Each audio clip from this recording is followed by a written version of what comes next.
So Google just introduced a bunch of new AI tools, and this drop is packed. AI Studio just got a major upgrade for building apps, Gemini is getting its own app, and Colab now works in a whole new way with AI agents. And this is way bigger than a normal product update, so let's talk about it. Alright, one of the biggest changes is inside Google AI Studio. So Google has upgraded its Vibe coding experience and built it around a new coding agent called Anti-Gravity. The basic idea is that you describe the app you want, and instead of getting a rough mock-up that looks nice for a minute and then falls apart, you get something much closer to a real app you could actually keep building on. Now, the main reason this matters is because of the kind of apps it can now handle. Google says AI Studio can build real-time multiplayer experiences, and that's a major jump. Once you move into multiplayer games, shared workspaces, or tools where several people are using the same app at once, things get more complicated fast. You need live syncing, shared data, and a backend that can keep everything running properly. And that's usually where AI app builders start struggling. Google is trying to fix that with built-in Firebase support. The agent can now tell when your app needs a database or login system, and after you approve it, it can set up Cloud Firestore for storage and Firebase authentication for Google sign-in. It also works better with modern web tools, so if the app needs better animation or cleaner UI components, the agent can bring in things like Framer Motion or ShadCN on its own. That may sound minor, though it matters a lot, because many AI-made apps technically work while still looking rough and unfinished. Google clearly wants the result to feel more polished.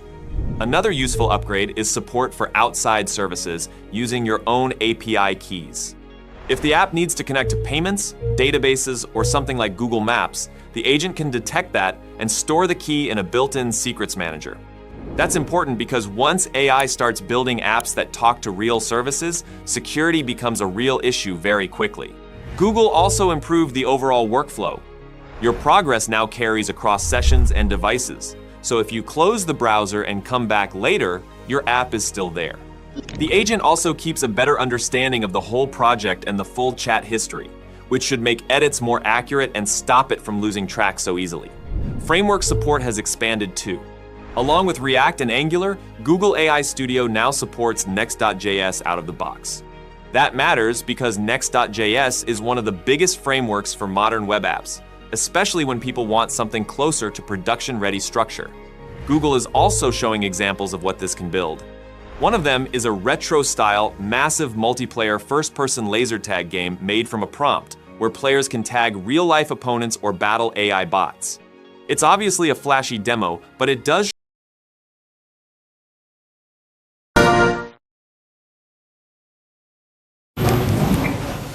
There's a moment in every tech company's life when the alarm bells start ringing. For Google, that moment came in 2022. A chatbot took over the internet. It was called ChatGPT. Artificial intelligence took the world by storm. Google was lagging behind. It marked what many would call code red in the company.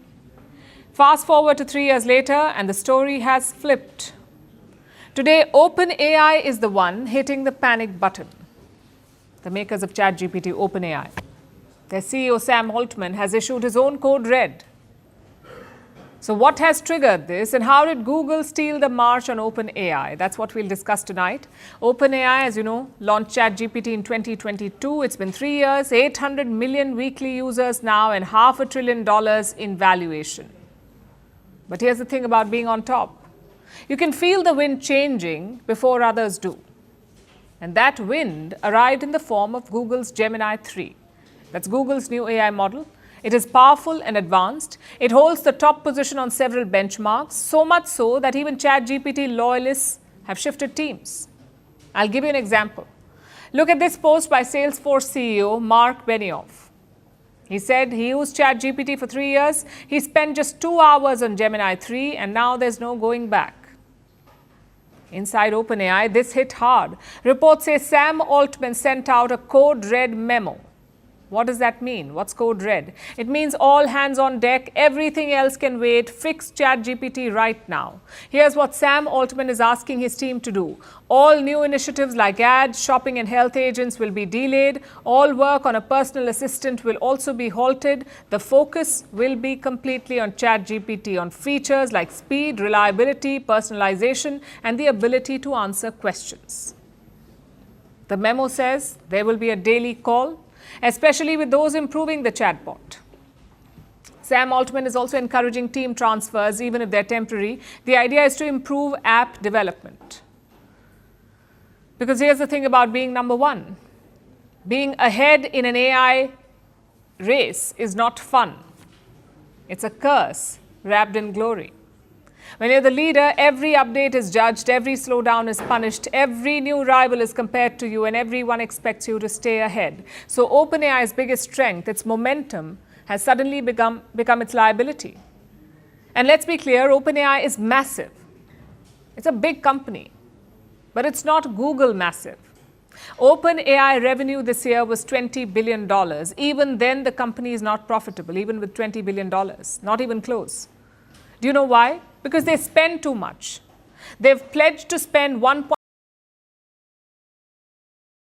So then guys, just recently Apple announced that they're coming up to their 50th year anniversary since the company started. The company actually started on April 1st, and that is no joke. You can look it up yourself and you'll see that it actually started on April 1st, 1976. So 50 years we're coming up to. And the great thing is that Apple are doing lots of celebrations around the world for this. And in fact, recently they've been doing events around the world by doing some music events and parties, and it's been absolutely fantastic from the coverage we've been seeing. However, it does look like Apple could be announcing some new products too for the 50th year anniversary, and they could be coming out in April time. So let's go over some of those products today. Now, the first product is something that's just been announced recently from Apple, what you can pre-order for the end of March, and it's going to be coming out in April time, and that is the new AirPods Max 2.